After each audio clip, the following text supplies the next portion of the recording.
Good morning, true crime friends. How y'all doing? Look, we need to talk about this Miss Sarah Boone. Oh, we had closing arguments. We had a verdict the other day. And I am here to break it all down for you. First, you know what you need to do. Please like this video and subscribe to the channel. We're almost at 10,000 subscribers. That is crazy. We got to do something special to celebrate. Anyway, look. Trial day 6, Miss Sarah Boone. Okay, it starts. And I'm like, are we gonna have a verdict today? Okay, I need to calm down. But first, the state was in their rebuttal case, right? So they get up and they're like, Your Honor, we just have a couple of text messages. We're gonna read like 100 pages or so. And I was like, oh Lord. So he's like, I'm not gonna read all of them. I'm only gonna read key text messages. And I was like, okay, I can sit through that. My attention span will allow for that. Oh my goodness. That little frog is back in my throat already. So anyway, the state gets up, Mr. J, and he's just like, okay, and just Sarah was being terrible. As a shock to absolutely no one, she was terrible. But the one that really made me gasp my imaginary pearls was there's a picture where she's like, basically trying to lure George to her house, like, come over here. I have your documents. I need you. I need a hug, blah, blah, blah. She's horrible. And then she shows a picture of his birth certificate. She's like, see, I have your stuff. And then the next picture is his birth certificate torn into pieces. And she's like, see what you made me do? What? Girl, we already knew she was terrible. We did not need additional proof. And you know what? Battered spouse syndrome doesn't make you do that. Like, girl, did she realize that her text messages were gonna be? Anyway, I was like, I can't with this lady. So then the state gets up to make their closing argument, right? And the guy gets up there and I was like, I'm perched, I'm ready. I want to know every single thing. Please sum this all up for me so we can convict her immediately, right? So he gets up and he takes the suitcase and he says, this is a box. And I was like, oh, I'm bored already. He said one sentence and I'm bored already. And then he went through like the law and all the legally law things. And then he was just like, what is depraved heart? Click. And then he pressed play. And then the video of her taunting George while he was in the suitcase played. And I was like, okay, that is a good use of props. It could have been a little tighter. I wish he had scripted it a little better. Look, I had to wait and then just go back and watch the whole thing on 2X because it was slow for me. As an aside, do you watch everything on 2X? I watch every single thing on 2X, including my own videos. When I have to play back my videos, I watch them on 2X because otherwise it's just too slow for my brain. So anyway, I was like, okay. And then he did the most gangster thing I have ever seen in a closing statement. He was just like, she's terrible as we have already established. And she be lying about every single thing. I'm summarizing. He's like, she be lying about every single thing. I mean, she said he beat her up and then he walked over and he grabbed the defense's props and held them up. I was like, oh, he grabbed the other man's props and are now using them against him. I really appreciated that. He was just like, you see where her eyes black and whatever? Who knows how she got that? She be lying about everything. So, and then he went through all of this guy's, Mr. Owens, the defense. He went through all of his display things and was just like, she probably lied here. She probably lied there. She probably lied everywhere. And I was like, oh my God, that was so good. It was much better on 2X. I just got to let you know. Anyway. So then Mr. Owens gets up and he was just like, hello, jury. And I was like, okay, Mr. Owens, I know you have to defend this crazy behind lady. What are you going to say to us? And he was like, I was like, why do all these people talk so slow? I can't take it. He was like, I was born a small black child. And I was like, wait, what? Objection. I was objecting in my living room. I mean, that's not exactly what he said, but he started on this like real kind of folksy story about, how he was born and he lives in a different place and he's just a small country lawyer. And the state is sick of James Owens, the defense attorney. The state is sick of Sarah Boone. The state is sick of every single thing. The state said, objection.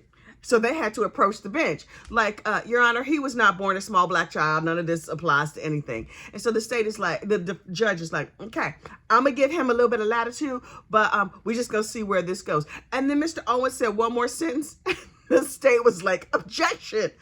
The state objected 17 times during Mr. Owens' closing.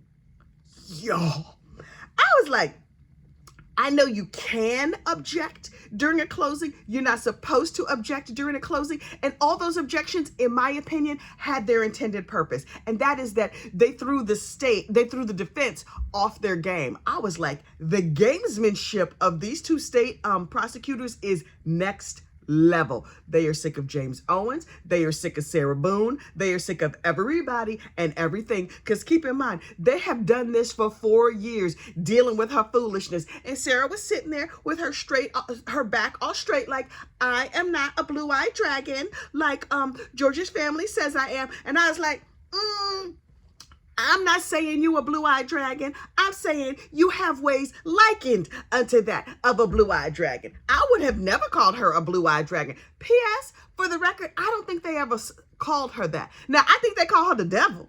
Probably because she is the devil. But she's the one who always points out her pretty blue eyes. And one of the 911 calls, they were like, well, ma'am, what are you wearing? She's like, I have pretty blonde hair. Girl. Did you also say you have puffy cheeks and splotchy skin? I don't think she described herself that way. She's like, people don't like me because I'm pretty. That's not why people don't like you. But anyway, back to the closing statements, right? And so Mr. Owens gets up there and he's like, Sarah was upset. You know, Sarah had issues and she was frequently upset. And so he got in the suitcase on his own and she gently caressed him with that bat. One of his causes of death was blunt force trauma. Caress? So he was like, she poked him just a little bit. You know, like you do when you accidentally zip your loved one in a suitcase. I was like, And then he was just like, me and these other lawyers. And he specifically named the other lawyers, Mr. So-and-so and Mr. So-and-so. And then he referred to all the women on his side as the girls. Sir, I don't know if you noticed, but it's 2024 and you can't refer to women as the girls. Now look, if you have a particular relationship with a woman and she likes to be called girl, great. That's between you and her. But you can't be up here like, them girls over there. You know, those small children that I am just brushing off. Sir, that's not going to go good. Also, on this jury of 6 people, 5 of them were women. No, sir. Not at all. He was just like, and you know what else? My daddy taught me that a boy is not supposed to hit a girl and boys are supposed to be better than that. Sir, this is not 1958. I don't know who you wrote this closing argument for. I was like, you're kind of already losing. In my mind. Now, I am not on the jury. I am just the jury of public opinion, a lady with a big mouth over here on the YouTubes. But I was like, sir, this whole closing is falling flat, which you're not supposed to touch girls. Sir, girls are not supposed to lock men in suitcases and hit them with baseball bats or caress them with baseball bats. Sir, Nah. And so he wandered around the courtroom. He lost his notes. I was like, can somebody, do we need help for him? Can one of the women on the attorney's team corral him back over towards the microphone and corral him back on topic? He's like, I want to make a very important point. It's here in my notes. I can't just know that right here in my little speech, that's where I was going to make a very important point so that you could see the humanity of this woman who locked a man in a suitcase and then videotaped it. But just insert your own important point right here because I can't remember what mine was. And I was like, is somebody paying him? I don't. Sir, I know you're doing your best, right? I understand that you only have 45 days to prepare for this trial. Also, I know you volunteered for this trial. Ain't nobody come and get you. You're the one who was like, she needs a lawyer. I'm going to come and be her lawyer. Okay, well then be her lawyer and don't roam aimlessly around the courtroom and lose your notes. But look, far be it from me to give you tips on how you should do your job. You've been a lawyer for 35 years, although it's hard to tell right now, but okay. And then finally, he sat down and I was like, okay. My favorite thing about these cases, when there's a rebuttal, the state will lay out their case in the first part of their closing. For their second closing and the rebuttal, they bring it. See also, remember the Alec Murdaugh case?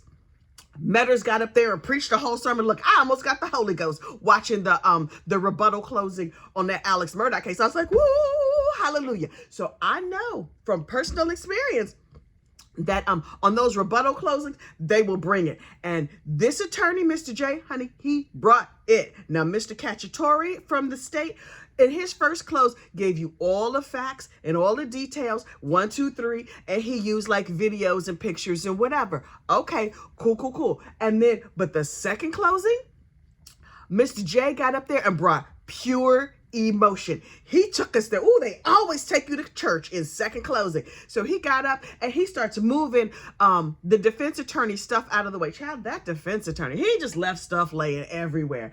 And so Mr. J got up there. He's like, let me just clean up this entire situation. I'm going to move this cord out of the way. Please, sir, take your raggedy props. Take all your stuff. I'm going to need all this room right here because I'm about to put on a big old show. And I was like, I'm perched. I'm ready. I want to know every single thing. And then he goes over and dramatically pulls the suitcase out and throws it on the floor. Bang! Makes a big old noise. I was like, woo, okay, here we go.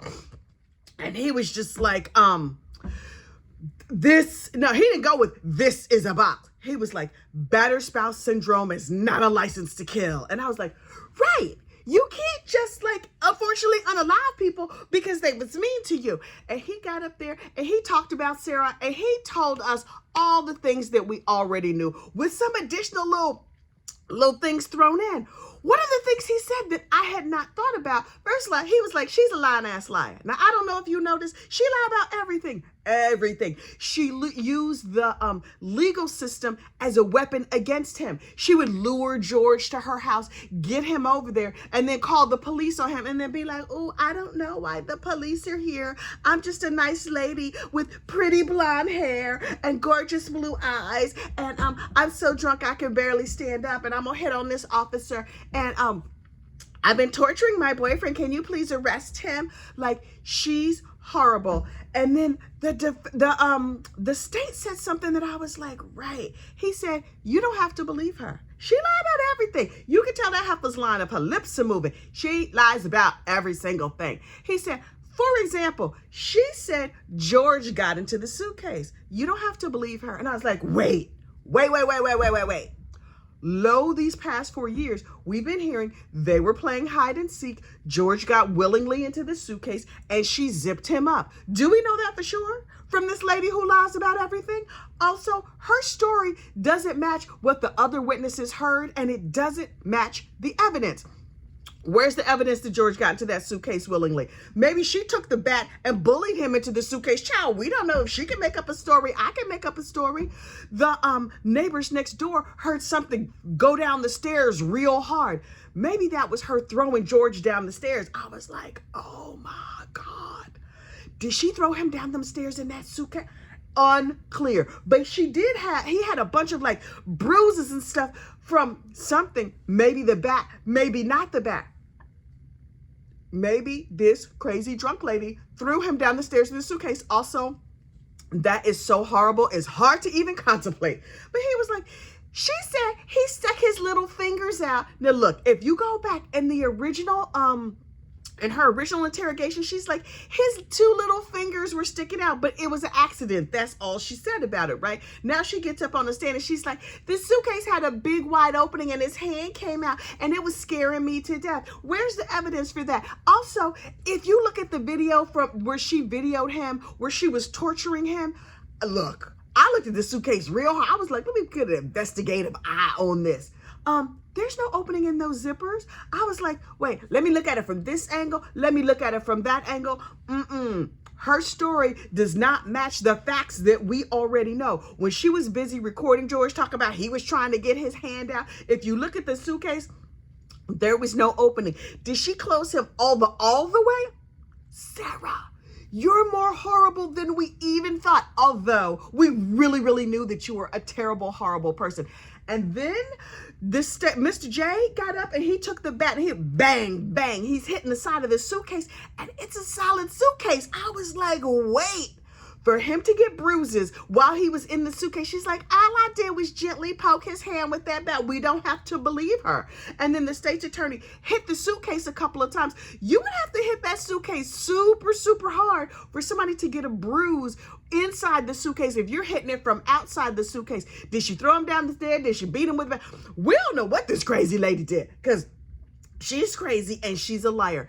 And then Mr. J did the thing that made the internet lose its mind. Y'all, the internet froke all the way out. He was like, back in 1977, when I was a child, a little movie came out called Star Wars. And I was like, wait. I know he's not going to use Luke and Darth Vader and them to tell this story. He was like, now see, you could use a force, and there was a force, and Darth Vader was over here not calling human resources on people he didn't like. Did they have human resources in Star Wars? I don't think they did. He was like, he was using the force to unfortunately unalive people. He would just go like this, and then the power would like choke people out or whatever. I have not seen Star Wars since 1977. Now listen, I saw it in the theaters when I was a child because everybody was like, you got to see this movie. And I went and I watched it, and I was like, so this movie does not move me. Also, I was only 7, and I saw it with my siblings and my cousin, Little Johnny. Hey, Little Johnny, how y'all doing? Lord, I am off topic. Anyway, so we went and we saw Star Wars, and that is the last time I saw it. So I'm not entirely clear on the entire Star Wars situation, but the rest of the world is like, Star Wars, oh my God. And so he used a couple of Star Wars references and about how Darth Vader, the Force was with him, and apparently the Force killed George Torres. That's what I took from his closing statement. But I was like, And then he did this thing that, look, an old Baptist preacher would do. He like, listen, I'm not going to keep you, but let me just tell you one more thing. He was like, your dinner is back there. I know your Jimmy John's is getting cold, but look, I'm just going to tell you one more thing for you going to convict this heifer. And I was like, He referenced the dinner and then finished up his little statements or whatever and sent them on their way. And I was like, wait. The one thing he said, you know why else you don't have to believe her? Because she don't know the rules of hide and seek. Look, everybody know the rules of hide and seek. This heifer don't know how hide and seek work. She's drunk, she's stupid, and she's a liar. I rest my case. And then he sat down. I was like, oh, she is drunk and stupid and a liar. And you didn't roam around aimlessly while trying to do your closing arguments. I vote for you. Look, I wish this was America's Next Top Jury. Oh, I would want to be on it. I have opinions. I have thoughts. Anyway, so the judge is like, thank you so much, everybody. Excellent performances. I mean, that's not exactly what he said, but that's what I was feeling in my spirit. And then he charged the jury. I mean, okay, jury, go forth and eat your dinner and deliberate. So the jury leaves, and I was like, okay, so 15 minutes, 20 minutes, how long are we going to be on verdict watch? Because something tells me it's not going to be that long before they convict her behind, right? And then the camera pans the audience, and you see George Torres's family. And the thing that really struck me, did you notice the shirt? George Torres's brother was wearing one of his shirts. George famously, because they talked about it a lot, worked at Ace Hardware. And his brother was wearing a t-shirt that said Ace. And I was like, ooh, Tito, get me a tissue. Oh, it just brought a little tear to my eye. Anyway, and so they were like, okay, we're going to count up all of the exhibits, and we're going to send all the exhibits back to the jury room. Y'all, why did Mr. Owens, Sarah Boone's defense attorney, say,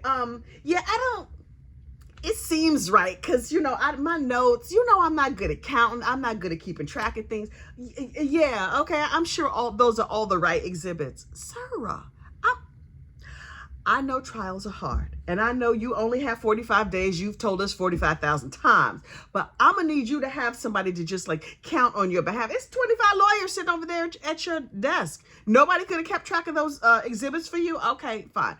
So they send the exhibits back. As the exhibits are going back, I'm fully expecting them to say, oh, we have a verdict, but they didn't.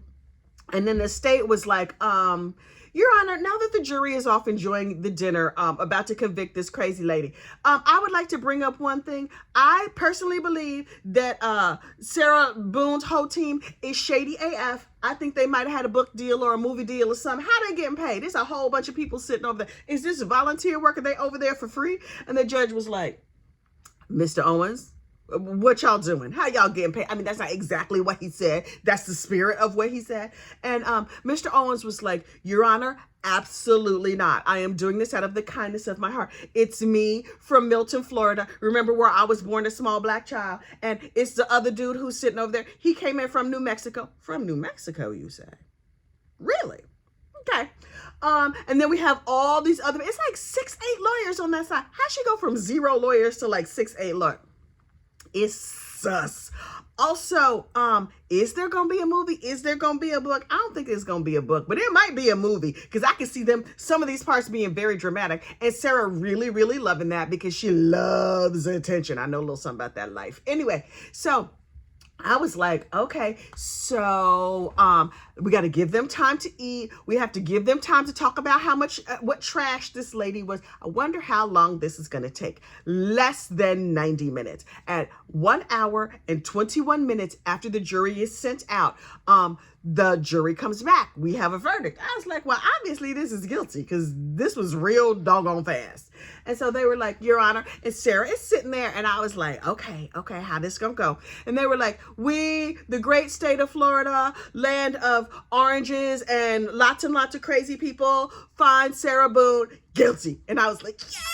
Oh my God. I was so happy for George's family because they finally got some kind of justice. Although, even though they got justice, it's not going to bring poor George back. But at least that heifer going to jail forever, ever. And she was offered a plea deal of like 15 years. And now we know she's going to do a minimum, a bare minimum of 20 some odd years. Now, what I hope happens next is that Sarah loses all parental rights and her husband moves far away and raises his child without all the madness of this crazy heifer. I hope that she is left to sit and stew in her own juices, the juices of her mind, and she never gets free again. But we're not there yet. So they were sitting there, they were talking back and forth. And Sarah was just like, the only person surprised in that courtroom was Sarah Boone. Because apparently she thought she was going to tell her little story and you would understand. Because keep in mind, in her mind, she was like, it's not fair. You just don't understand. And I personally have a feeling based on absolutely nothing but my facts. I feel this in my spirit.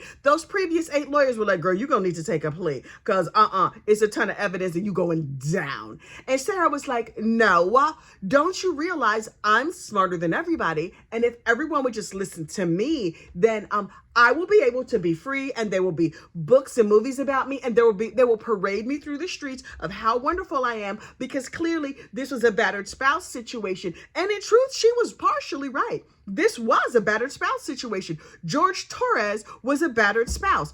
Wait. It was not highlighted in this trial, but I really, really need to bring it up. And that is that when George slipped the surly bonds of this earth, he was wearing a ring that Sarah had given him, right? And so in all of her interrogation footage or whatever, after she found out he had passed, she was like, can I get that ring back? I paid for that ring. Can I get the ring? And I was like, girl, And now over the weekend, I have watched a lot of other videos and a lot of psychologists or whatever break this down so I could try and just get my mind around this. And they were like, Sarah wanted everybody to listen to her and pay attention to her. And with this trial, that's exactly what she got. She was like, I just need you to listen. Now she was like, I put George in the box because he was a captive audience. And isn't that what she's just done to all of us? Yep. She had us all sitting here glued to our TVs, watching her crazy behind. And so we could listen. And so Miss Sarah, we sat and listened and we absolutely agree with you and everything you did. And we all agree that you are a terrible person. But the fact that this man has passed away at your hands and your concern was the ring. And then I had a theory. Remember when she called 911, when she finally called 911, I think she thought when she called her husband Brian Boone, right after George passed, she finds him in the suitcase and she was like, Brian, George is super dead. Can you help me? And he was like, well, I'm gonna get over there when I can, girl, but you need to call 911. And she's like, right. But first I need you to help me. Did she think Brian was gonna help her cover up what she had done? Did she think Brian was gonna rescue her? She smoked a cigarette. She still ain't let them dogs out. She smoked a cigarette. She had a drink and she's like, what are we supposed to do? Now, when the 911 operator had her counting, doing CPR, I have developed a personal theory that number one, She was not actually doing CPR. Number two, she was just trying to get that ring off his finger. When she was supposed to be going 1, 2, 3, I think she was going 1, 2, 3, trying to get that ring off his finger. Because you know how this greedy heifer was. And then she was like, during her interrogation, that's my ring. Do you think I'm going to be able to get my ring? Heifer, no, not at all. You are some sort of weirdo masochist who unfortunately unalived this man through a long, torturous series of terrible events. And now you're trying to get his jury back? Heifer, I'm telling you, I personally am not pro unalive penalty. Although I do think obviously there should be a punishment for crime. In this particular case, since she made us sit through all of this and watch this for 4 long years of this madness of her waiting to come to trial, we should have the slap penalty. Yes, I said it over the weekend. We should have the slap penalty. Everybody just lines up and smacks the fire out of her. And then there have to be rules because we are a civilized society. Only open hand slaps or a very soft glove. I would personally, the softest kid glove I could find. I would be like, oh, it's my turn. Thank you. Smack. Okay, I'm feeling much better. And then I will go on with the rest of my day. I'm telling you right now. And then after you endure the slap penalty, 1 slap per person, no punching, no brass knuckles. We are a civilized society. After the slap penalty is enacted, then we send her to prison for the rest of her life and let her sit and think about what she has done. I want to slap her so bad. Although we here at Gossip, Rumor, and Innuendo LLC do not advocate for actual slapping of humans, but in my spirit, I want to smack her. Anyway, I got to bring myself back because the spirit of slapation is deep in me today with this heifer. Anyway, I really do not have to worry about it because she's going to jail. And then her defense attorney gave a press conference. And I was like, sir, what you gonna say? What could you possibly say? He was like, Sarah is stunned. Stunned? She's stunned. Really? If she's stunned, she's the only one. The rest of us are like, yeah, that seemed right. I think the jury got that right.